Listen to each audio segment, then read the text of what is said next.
ప్రియులారా, ఈరోజు మన అంశము అంత్యక్రీస్తు ఎవరు, యుగాంతపు హెచ్చరిక. ప్రియమైన సహోదరి సహోదరులారా, బైబిల్లో అంత్యక్రీస్తు అనే పదం గురించి ఎప్పుడైనా విన్నారా? చివరి రోజుల్లో ప్రపంచాన్ని తారుమారు చేసే ఒక వ్యక్తి వస్తాడని బైబిలు హెచ్చరిస్తుంది. ఈరోజు మనము అంత్యక్రీస్తు ఎవరు, అతను ఎలా వస్తాడు, ఏమి చేస్తాడు, మరియు అతని పనులు ఏంటి అనే విషయాలను బైబిల్ వాక్యాల ఆధారంగా లోతుగా తెలుసుకుందాం. ఇది మనకు చాలా ముఖ్యమైన హెచ్చరిక.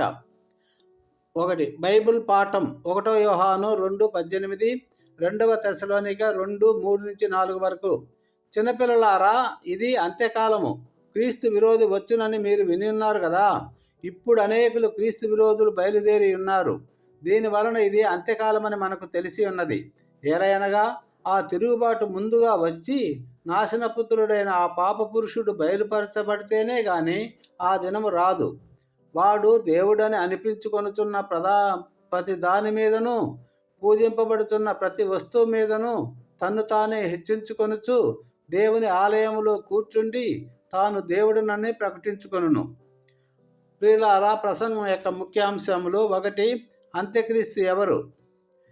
అంత్యక్రీస్తు క్రీస్తు విరోధి. 1 యోహాను 2:18. అంత్యక్రీస్తు అంటే క్రీస్తుకు వ్యతిరేకి అని అర్థము.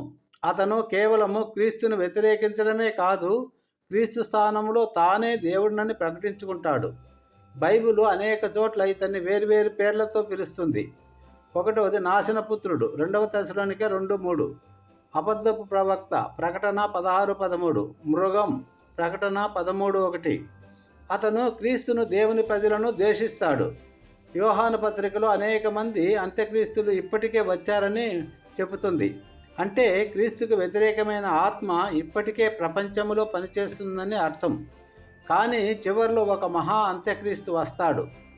2. అంత్యక్రీస్తు ఎలా వస్తాడు? మోసం మరియు బలంతో వస్తాడు.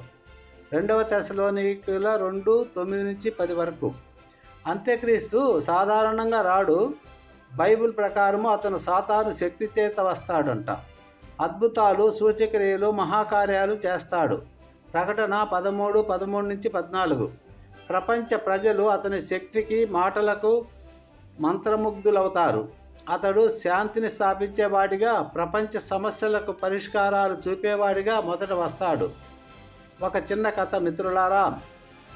ఒక అడవిలో ఒక క్రూరమైన సింహం ఉండేది. అది అందరినీ భయపెట్టేదంట. అప్పుడు ఒక జిత్తులమారి నక్క వచ్చింది. అది సింహం కంటే బలమైనదిగా కనిపించకపోయినా తన మాయమాటలతో, ఉపాయాలతో అన్ని జంతువులను తన వైపు తిప్పుకుంది. అంత్యక్రీస్తు కూడా మొదట అలాగే మంచివాడిలా, పరిష్కారకునిగిలా, పరిష్కరించేవాడిగా కనిపిస్తాడు. 3. అంత్యక్రీస్తు ఏం చేస్తాడు? ప్రపంచ పరిపాలన మరియు దేవుని వ్యతిరేకత. ప్రకటన 13వ అధ్యాయం. ప్రపంచ పరిపాలన. అతడు మొదట ప్రపంచ పరిపాలన చేస్తాడు. అంత్యక్రీస్తుకు ఒక ప్రపంచ ప్రభుత్వం, ఒక ప్రపంచ ఆర్థిక వ్యవస్థ మరియు ప్రపంచ మతం కూడా ఉంటాయి. అతడు అన్నిటికీ అధిపతిగా అవుతాడు. 2. దేవుని వ్యతిరేకంగా ఉంటాడు. అతడు దేవుడిని దూషిస్తాడు, దేవుని ప్రజలను హింసిస్తాడు. ప్రకటన 13:6-7. తనను తాను దేవుడిగా ప్రకటించుకొని ప్రజలు తనను ఆరాధించాలని డిమాండ్ చేస్తాడు. 2 తెస్సలోనిక 2:4. గుర్తు, మార్క్ ఆఫ్ ద బీస్ట్. ప్రజలు అతని గుర్తును 666 తమ కుడి చేతి మీద లేదా నొసట మీద వేయించుకుంటే తప్ప కొనడము కానీ అమ్మడము కానీ సాధ్యము కాదు ఎవరికి. ప్రకటన 13:16-17. ఇది ప్రజలను తన నియంత్రణలో ఉంచుకోవడానికి అతడు చేసేటటువంటి ప్రయత్నం. 4. అతని పనులు మరియు అంతం. ప్రకటన 19:20. అంత్యక్రీస్తు క్రీస్తుకు వ్యతిరేకంగా యుద్ధం చేస్తాడు. దేవుని ప్రజలను, క్రీస్తును నమ్మిన వారిని హింసిస్తాడు. కానీ అతని విజయము తాత్కాలికమే.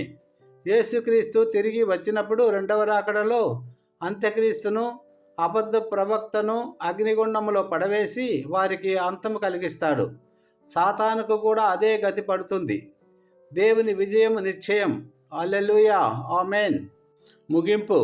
ప్రియమైన వారలారా, ఈరోజు మనము అంత్యక్రీస్తు గురించి తెలుసుకున్నాం కదా. ఇది మనలో భయాన్ని కలిగించడానికి కాదు కానీ హెచ్చరిక కోసమే. అంత్యక్రీస్తు మోసాలకు మనం గురి కాకుండా ఉండాలంటే దేవుని వాక్యాన్ని ధ్యానించాలి, ప్రార్థించాలి, క్రీస్తులో స్థిరంగా నిలబడాలి. ప్రపంచపు మోసాలకు గురి కాకుండా యేసుక్రీస్తు రెండవ రాకడ కోసం మనమందరం కూడా సిద్ధంగా ఉండాలి, సిద్ధపడి ఉండాలి. దేవుని వాక్యమే మనకు మార్గదర్శకం.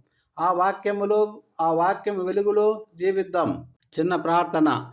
ప్రేమగల మా పరలోకపు తండ్రి, అంత్యక్రీస్తు గురించి, చివరి రోజుల గురించి మాకు అర్థము చేయించినందుకు నీకు స్తోత్రాలు ప్రభువా.